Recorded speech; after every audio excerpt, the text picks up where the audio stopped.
ادع إلى سبيل ربك بالحكمة والموعظة الحسنة. معزز سامعین،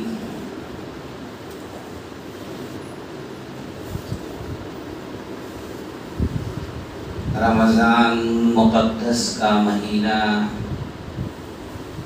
گزرنے کے بعد رمضان کے بعد کی زندگی ہم مسلمانوں کی کیسی ہونی چاہیے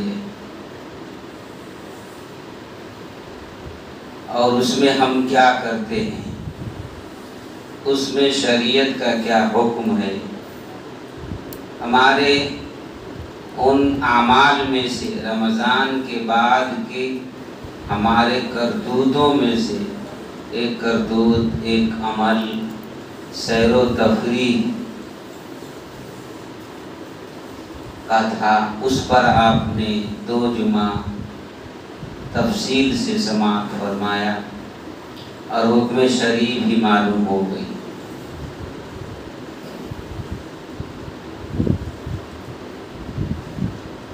اب رمضان کے بعد چونکہ مدارس اسلامیہ میں علمی بنیاد پڑتی ہے، علم کی بنیاد پڑتی ہے، علم کو شروع کیا جاتا ہے، مدرسے کو شروع کیا جاتا ہے۔ اس وجہ سے بھی کہ رمضان کے بعد ہماری زندگی کی وہ اصلی قانون جو رمضان میں ہم گزار کر، جس کو ہم نے رمضان میں اپنی زندگی میں جاری کیا تھا، اس قانون کا دوبارہ ہم علم حاصل کر لے، جان لے، اور یہ جاننے کی کیا حقیقت ہے، اس حقیقت کو ہم پہچان لیں۔ اس لیے آج کا میرا موضوع علم ہے۔ دیکھیے، علم کے معنی آتے ہیں جاننا، عین لام میم، علم یہ مادہ ہے اس کا، اس حرف، اس لفظ کا، اس کا معنی آتا ہے جاننا۔ تو اس کا اپوزٹ ہوا نہ جاننا۔ جاننے کو علم کہتے ہیں، جانی ہوئی چیز کو علم کہتے ہیں، اور جو چیز اس کے اپوزٹ میں ہے، یعنی جو چیز ہم نہیں جانتے ہیں، جس کا علم ہمیں ابھی تک نہیں ہوا ہے، اس کو جہالت کہتے ہیں۔ جو شخص نہیں جانتا ہے کسی چیز کو، اس کو جاہل بولتے ہیں۔ اگر کسی چیز کا علم کسی کا نہ ہو اور اس کو آپ جاہل بولتے ہیں تو لغت کے معنی کے اعتبار سے صحیح ہے، مگر آدمی کا نفس اپنے طور پر اپنی حد کی عزت کو پسند نہیں کرتا ہے، اس لیے حقیقت میں وہ جاہل ہے، مگر اگر آپ جاہل بول دیں تو مار پیٹ شروع ہو جاتی ہے، وہ جاہل بولتا ہے، حالانکہ پکا جاہل ہوتا ہے، پھر بھی اپنا آدمی کو نفس عزت کا خیال ہوتا ہے اور وہ اس پر لڑنے مرنے کے لیے تیار ہو جاتا ہے، حالانکہ لڑنے مرنے کے لیے تیار ہونا بھی جہالت ہے۔ اگر علم ہوتا تو لڑنے مرنے کے لیے تیار نہ ہوتا۔ یہ جاہل ہونے کا ثبوت بھی سامنے دے دیتا ہے کہ ہم جاہل ہیں، کیونکہ عالم جاننے والا قانون سے کام کرتا ہے، اور قانون یہ نہیں بتاتا ہے کہ کسی سے لڑا جائے، کسی سے جھگڑا جائے، تو وہ جانتا نہیں، اور اگر اس کو حقیقت بتا دیا تو پھر اس کا ثبوت اپنے لڑنے مرنے سے بتا دیتا ہے کہ ہم جاہل ہیں۔ مطلب یہ کہ آپ نے جو کہا وہ صحیح، مگر آدمی کا خیال کچھ اور ہوتا ہے۔ اسی لیے آدمی کو پہلے سمجھنا چاہیے، سوچنا چاہیے، جاننا چاہیے کسی بھی چیز کے بارے میں۔ علم کا مطلب یہ نہیں ہے کہ قرآن ہی پڑھا جائے، علم کا مطلب یہ نہیں ہے کہ آپ حدیث ہی پڑھیں، علم کا مطلب یہ نہیں ہے کہ آپ مسجد میں آ کر کے ذکر ہی کریں، یہ مطلب نہیں ہے۔ یہ اول درجے کا مطلب ہے۔ علم کا مطلب کسی بھی چیز کو جاننا، کسی بھی چیز کو، مچھر، پسو، اور اس سے بھی باریک چیز جو دنیا میں اللہ نے پیدا کی ہے، ان تمام چیزوں سے لے کر ہاتھی اور اس سے بڑی مخلوق کے بارے میں جاننا. اور جاننا کیا ہے؟ میں بہت آہستہ بول رہا ہوں تاکہ آپ سمجھیں، مجھے سمجھانا مقصود ہے. جاننا کسے بولتے ہیں؟ جاننا کہتے ہیں دو صفت کو معلوم کرنا کہ اس چیز کے اندر فائدہ کتنا ہے اور اس چیز کے اندر نقصان کتنا ہے. فائدہ کو جاننا، نقصان کو جاننا، دو چیز ہو گئی.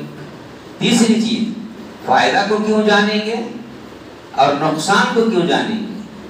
تو اس کی وجہ یہ ہے کہ اگر فائدہ اور نقصان دونوں معلوم ہو جائے گا تو ہم اس کو یوز کریں گے، استعمال میں لائیں گے.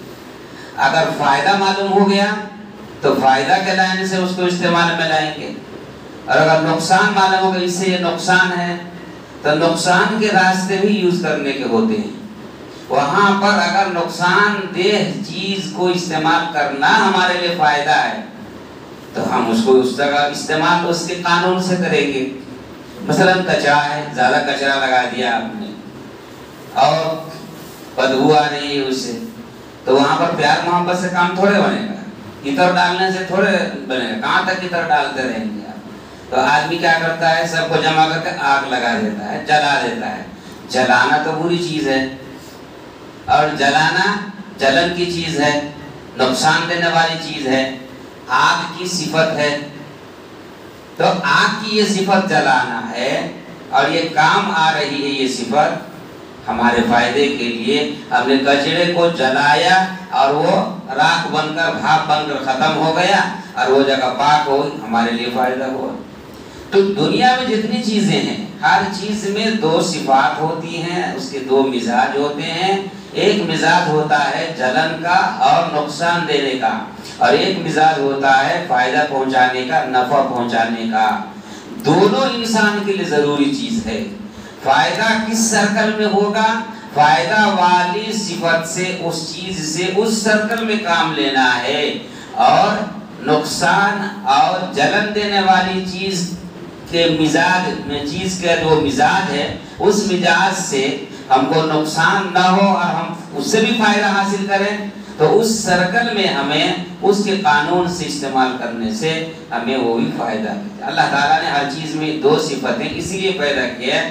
نقصان دہ چیز بھی انسان کے فائدے کے لیے ہے اور نفع صفت والی چیز بھی انسان کے فائدے کے لیے. چیز کی دونوں صفتیں انسان کے فائدے ہی کے لیے. اسی طرح سے دنیا میں اللہ تعالیٰ نے بے شمار جانور پیدا فرمائے ہیں، سانپ، بچھو، کتا، بلی، زہریلی چیزیں. یہ سب سے انسان دور رہتا ہے. اللہ نے کہا دور رہنے کے لیے، کیونکہ نقصان دینے والی چیز ہے.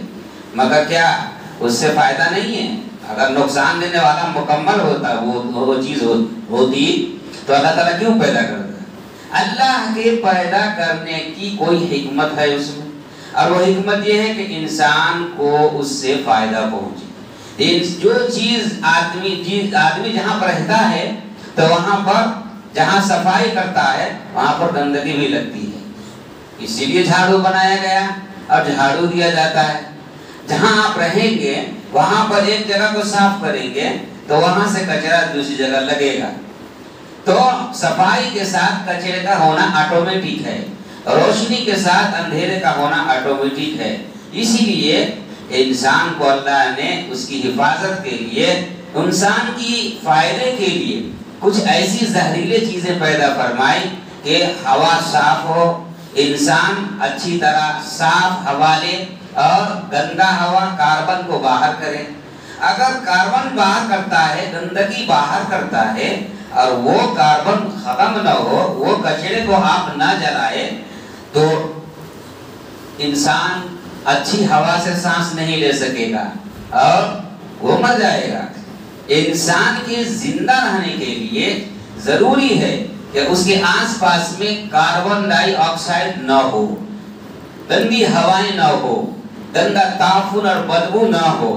اس لیے ایک تو جلانے کا کام ہم نے کیا، اللہ نے کہا کہ ہم بھی تمہارے فائدے کے لیے گندی ہوا کو دور کرنے کے لیے نالے کی کیڑے کو پیدا کیا.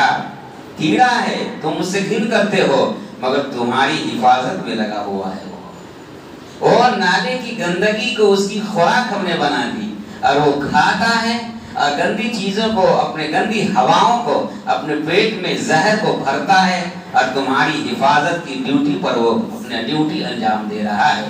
ایسے ہی بچھو ہے، اس کی ہوا جہاں جراثیم کیڑے مکوڑے ہیں وہاں اس کی غذا ہوا پینا بھی ہے.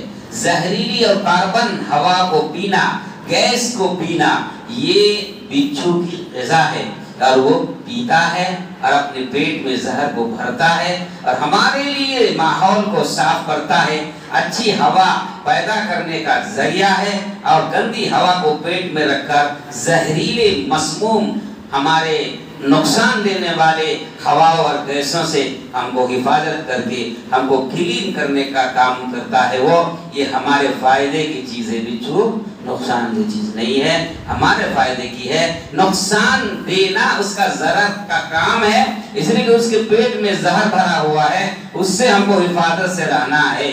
کرنٹ ہم کو حفاظت سے رہنا ہے، جلا دے گی وہ، استعمال بھی کرنا ہے ہمیں اور اس سے حفاظت سے بھی رہنا ہے. مگر کرنٹ ضروری چیز ہے، کرنٹ نہ ہو تو ہم بات نہیں کر سکتے، گھڑی نہیں دیکھ سکتے، ہوا نہیں لے سکتے. وہ ضرورت کی چیز ہے لیکن نقصان اور فوری طور پر جلانے والی چیز ہے، لہذا اس کو اسی قانون سے اور اسی سرکل سے ہم کو استعمال کرنا ہے، دور رکھ کر کے فائدہ حاصل کرنا ہے. تو وہ ہماری ضرورت کی چیز ہے، دور سے ہمارا فائدہ پہنچا رہا ہے بچھو.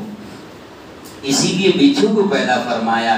یہی کام سور کا بھی ہے، سانپ کا بھی ہے اور جتنے دنیا میں جانور ہے سب سے زیادہ حرام جانور کو کہا گیا ہے، کیونکہ وہ زہریلی جو غذائیں اس کی ہے گندی، وہ جو پیٹ میں ڈالتا ہے تو دنیا میں تمام جانوروں سے سب سے زیادہ کھینچنے والی کاربن اور انسان کو نقصان دینے والی تمام گندی ہواؤں اور بھاپوں کو کھینچنے والی جانوروں میں سے سب سے زیادہ سور کا جو جانور ہے وہ ہے. تو اس کے بال کے اندر بھی، اوپر سے بھی اور اس کے ناک کے ذریعے سے بھی وہ گندی چیزوں کو گھسیٹتا ہے. اس کے اندر ایک میگنیٹک صفت ہے کہ وہ کھینچ لیتا ہے. اسی لیے جتنے جانور ہے دنیا میں تمام جانور کو کے کھال کو آپ دباغت سے نمک کے ذریعے سے پاک کر سکتے ہیں، لیکن حرام جانور کے کھال کو آپ دباغت دیں گے تو پاک کرنے سے بھی پاک نہیں ہوتا ہے. اسی لیے اس سے ہر حال میں دور رہنے کا حکم ہے انسان کے لیے مفید، مگر دور رہ کر کے وہ ہمیں فائدہ پہنچا رہا ہے. یہ جاننا ہم کو ضروری ہے کہ کس چیز میں فائدہ ہے اور کس چیز میں نقصان ہے، یہ جاننا بہت ضروری ہے. جاننے والے کو عالم کہتے ہیں، ان چیزوں سے جو لوگ نہیں جانتے ہیں اس کو جاہل کہتے ہیں. تو اسی لیے نبی کریم صلی اللہ علیہ وسلم نے اپنی زندگی میں جو عمل بتایا ہے اس عمل میں 5 حصے ہیں. ایک فرض ہے جس کا جاننا ہر حال میں ضروری ہے، یہی چیزوں کا جاننا جو نقصان دینے والی چیز ہے اور سڈنلی فوراً جو جان لینے والی چیز ہے اس کا علم ہونا چاہیے اور اس سے آپ دور رہ کر فائدہ اٹھائیں گے. اور دوسرا یہ ہے کہ ان چیزوں سے نقصان حاصل کرنے کے کیا طریقے ہیں، ان طریقوں کو بھی جاننا ہمارے لیے ضروری ہے. اللہ تبارک و تعالی نے اسی لیے قرآن مجید میں ارشاد فرمایا ہے کہ کتوں کو ہم نے پیدا کیا، سور کو ہم نے پیدا کیا، بچھو کو ہم نے پیدا کیا، زہریلے جانور کو ہم نے پیدا کیا، اس دنیا کے نظام اور سسٹم کو ہم نے بنایا اور مفید چیزیں ہم نے بنائی، چیزوں میں صفات ہم نے ڈالے، ہم نے رکھے، فائدہ اس میں ہم نے رکھا اور نقصان دینے والی چیز صفت ہم نے رکھی. فائدہ کب حاصل کرنا ہے اور کیسے حاصل کرنا ہے، اس کے کیا طریقے ہیں یہ ہم جانتے ہیں، اور نقصان والی جو صفت ہے اس صفت سے فائدہ کیسے حاصل کر سکتے ہو اور اس کے نقصان سے کیسے بچ سکتے ہو، اس کا طریقہ ہم کو معلوم ہے، اس لیے آسمان سے ہم دنیا کے نظام کی حقیقت کو ہم بتائیں گے، اور دنیا کے اندر پہاڑ کی حقیقت کو ہم بتائیں گے،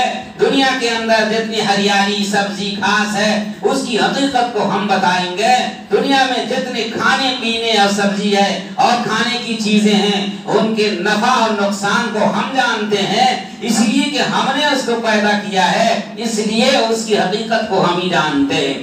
جو جس چیز کا ماہر ہوتا ہے، انجینئر ہوتا ہے، اور جس چیز کے بارے میں زیادہ معلومات رکھتا ہے، آدمی اس کے پاس رجوع کرتا ہے۔ مقدمہ لڑنے میں آپ وکیل کو تلاشتے ہیں، اس لیے کہ اس نے وکالت کی ہے، قانون کو زیادہ جانتا ہے، آپ نہیں جانتے ہیں، اس لیے قانون داں سے آپ کو رابطہ کرنا ضروری پڑ جاتا ہے، اور آپ بیچ میں وکیل کو رکھتے ہیں، ہے تو وہی انسان۔ تو اس لیے ماہر کے پاس جانا ہے، جاننے والوں کے پاس جانا ہے، اور یا تو خود ہی جاننا ہے۔ تو جاننا یہ بہت ضروری ہے، چیزوں کی صفتوں کو جاننا بہت ضروری ہے۔ کون ہم کو فائدہ پہنچائے گا، کون ہم کو نقصان دے گا، کس چیز سے کیسے ہم فائدہ حاصل کر سکتے ہیں، نفع سے کیسے نفع حاصل کیا جائے گا، اور نقصان دینے والی چیزوں سے بھی نفع کیسے حاصل کیا جائے گا، اس کا ایک قانون ہے، اس کے لیے ایک تھیوری ہے، اور اس کو جاننا ضروری ہے۔ جاننا یہ ضروری، اور جاننے والے کو عالم کہتے ہیں عربی میں۔